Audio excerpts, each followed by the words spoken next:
patriots. I'm not here to waste your time, so let's get straight into it. A lot of people don't realize that South Africa is actually paid to keep foreigners.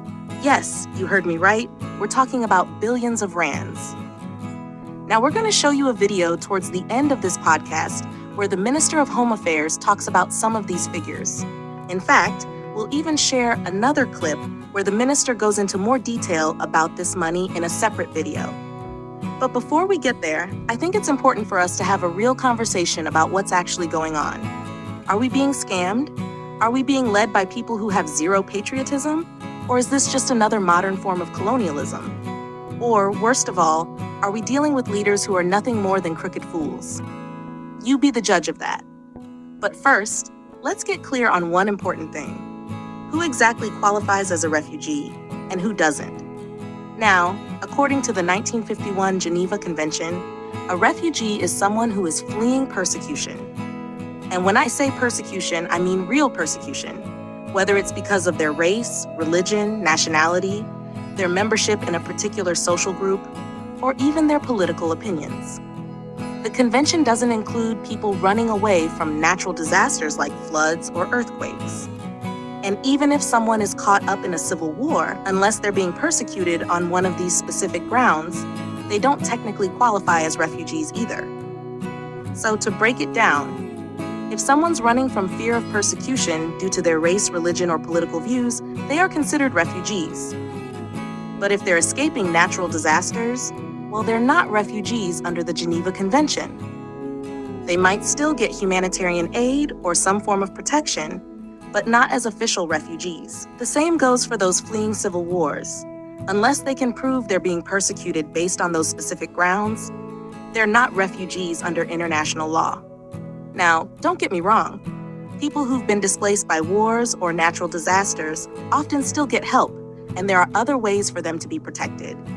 But strictly speaking, when we're talking about the Geneva Convention, the term refugee is reserved for those fleeing persecution and nothing else. So, patriots, this is a serious issue we need to think about. Are we being used? Are we being manipulated into thinking we owe something to everyone who crosses our borders? Or is there something more sinister at play here? You decide. Let's dive deeper into this discussion with the videos, and then you can make up your mind about what's really happening in our beloved country. Let's dive even deeper into this.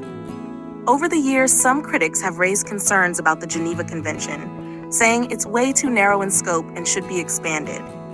So, what happened? Well, those who pushed for broader coverage found a way to do just that, by setting up various regional agreements. This allowed them to label people fleeing civil wars and natural disasters as refugees, even though that's not what the original Geneva Convention said. And now, in a lot of places, everyone's just lumped together under the same title, refugee. Whether you're escaping persecution, war, or a natural disaster, you're given the same label. Sounds neat, right? But here's the catch. Patriots, when everyone is called a refugee, what does that mean for us, the ones staying here, trying to build up our own country?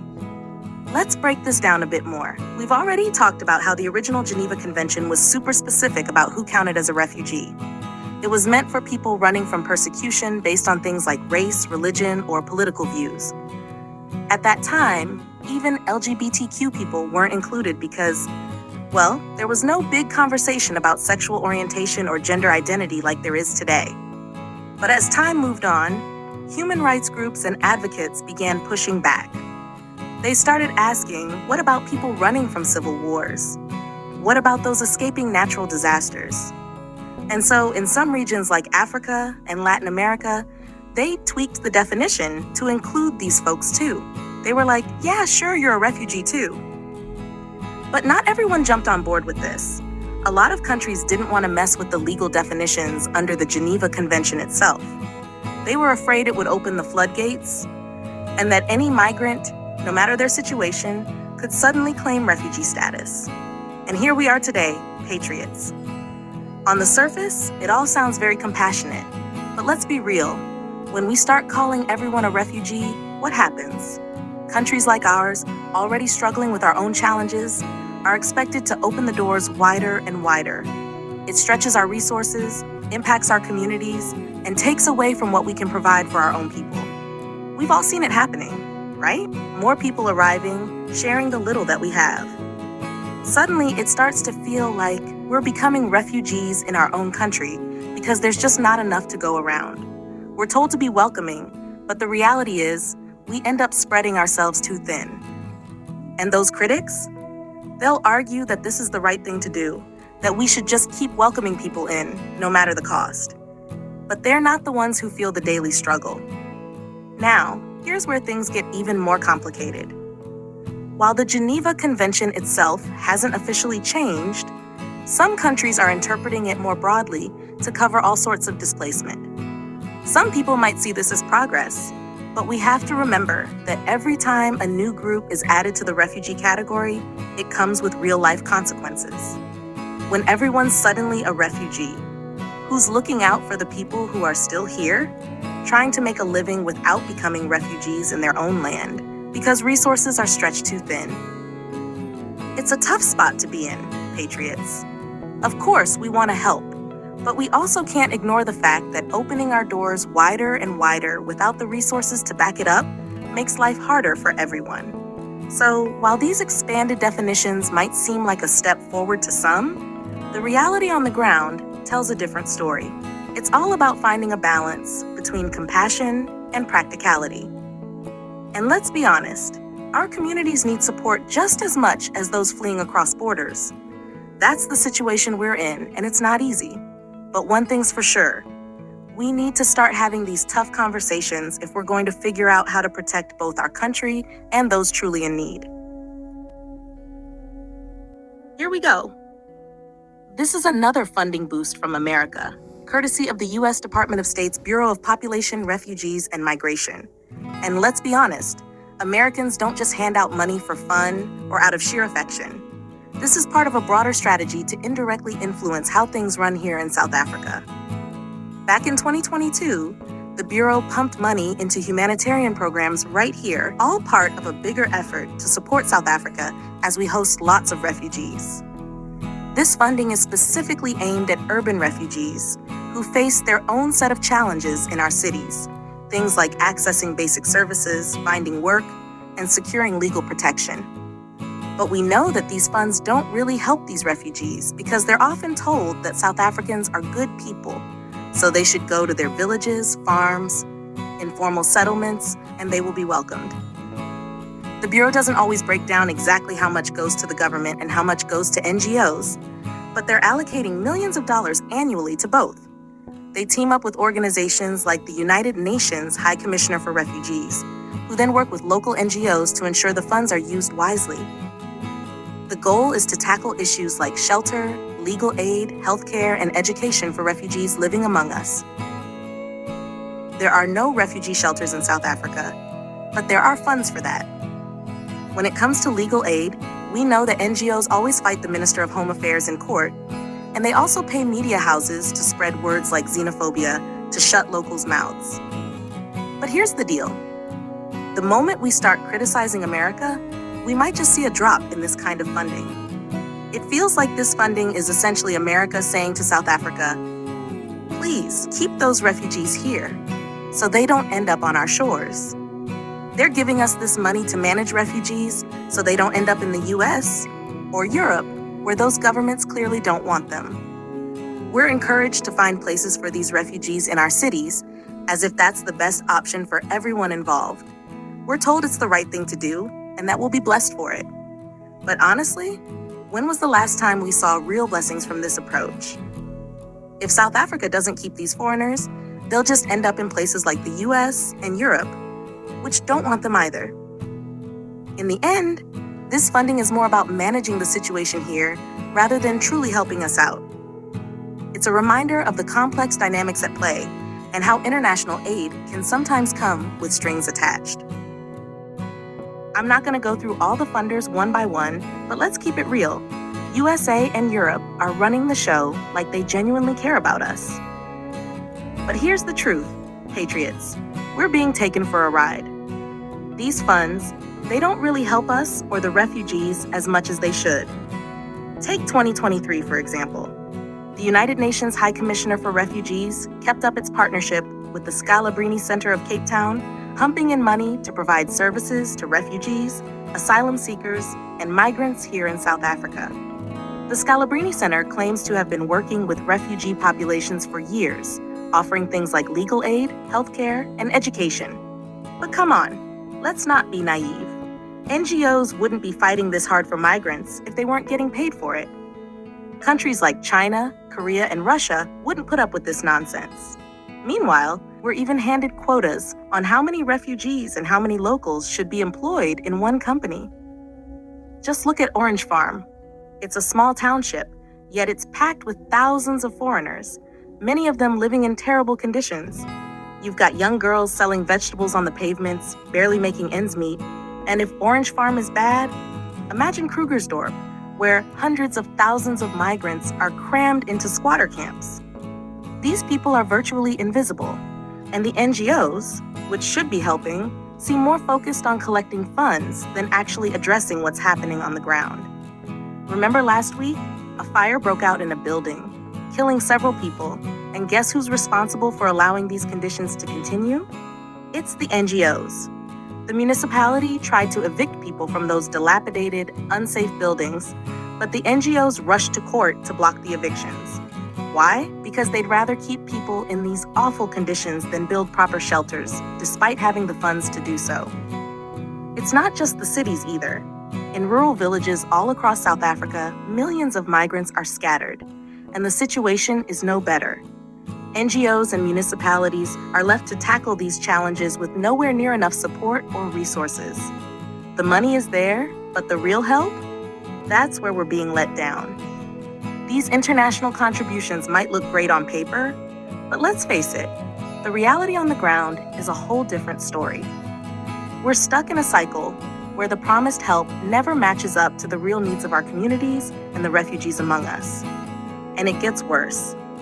These NGOs are even paying PR firms to mess with people's minds. They want you to believe that we're xenophobic, that opening the borders for everyone will magically boost the economy, and that you should think like Mandela. All of this is designed to twist your thinking. A lot of South Africans are waking up now, asking the real question: why aren't these so-called human rights lawyers standing up for locals? It's simple. They're not paid to. Their mandate isn't to support the citizens of this country. No, your human rights as a citizen are different from the foreign human rights they're paid to protect. That's the game, and it's about time we call it out for what it is. All right, Patriots, let's dive right into it. The first video I'm going to play is from Minister Aaron Motsoaledi, the former Minister of Home Affairs. In this clip, he's giving feedback after a meeting with the UNHCR, and there are some real eye-opening points here. First off, he talks about how much funding the UNHCR is giving to the South African government to handle all the foreign nationals we have in our country. It's a lot of money, but let's be honest, there's way more going on behind the scenes. One thing that really stood out was the whole issue of statelessness. According to the UN, just because foreigners give birth in South Africa doesn't mean that child automatically becomes a South African citizen. Nope. Not unless there's some special situation, like if the child can't be accepted by the parents' home countries, or if they're born into some conflict zone. So it's not as cut and dry as we might think. Then they touched on something we all know too well: economic migrants. The UN basically said, hey, if South Africa wants to keep them, that's on you. We're not stepping in on that. And that's a big deal, because we've got plenty of economic migrants here. And it's putting pressure on our system. The UN's pretty much washing their hands of it, leaving us to sort it out. Now, here's where things get really interesting. Fake refugees. The UNHCR has been giving South Africa money to handle the massive backlog of refugee applications. Why? Because, let's be real, a lot of people claiming refugee status are not genuine refugees. This funding is supposed to help us hire more staff to process these applications and bring in lawyers to defend the Home Affairs Department when NGOs decide to take them to court. It's clear that there's a lot more going on than meets the eye, and as proud South Africans, we need to stay informed about how all of this affects us. So watch the video and let's talk more afterward. You'll see exactly what I mean. Last year in March, we launched a joint project with United Nations High Commissioner for Refugee, whereby they gave us 143 million rand to hire 36 extra lawyers to deal with this backlog. We have hired them, they've had workshops, they've undergone training and orientation, and they've started the work. Now, yesterday we agreed that we must extend this program to what we call initial refugee status determination, because this program was only about those who are appealing, meaning it was a backlog of those who were rejected and they were appealing, and the appeal process got jammed. Why? Because many of them are not really refugees, they are economic migrants. So when you test them in terms of the United Nations Convention of 1951, they don't make the cut, because the convention is clear about who qualify for for refugee. So when they are rejected, they appeal, and the appeal process got clogged, and it is the one that the United Nations gave us money to help. Now, yesterday we agreed that we must extend it to those who are initially applying for their status to be determined. So will the UNHCR invest more in assisting you to deal with this matter? Yes, the agreement clearly says UNHCR will look into the funding and resources needed to ensure capacity development as the project expands. Yes, the answer is yes. Welcome back, Patriots. Now, do you see what I'm talking about? We're talking hundreds of millions being paid out. But let's keep it moving. Next up is the second video featuring the new minister. Remember, the last clip with Aaron Matsoaledi was from 2 years ago, but this one is fresh, just a few weeks old. In this latest video, the new minister drops a bombshell. South Africa isn't getting those funds from foreign organizations anymore. And you know what that means. It's making it harder to process refugee applications. So let's watch and hear what the new minister has to say. I'll catch you in the comment section. Your ministry has more than just the visas backlogs to clear. The asylum seeker system has a huge backlog, especially the appeal side, which the Auditor General said in 2020 would take 68 years to clear if things continued as they were. How far up in your priority list is this matter? It's a major point that you're touching on that, and I'm glad you raised it, because I think we need a new approach to this particular issue.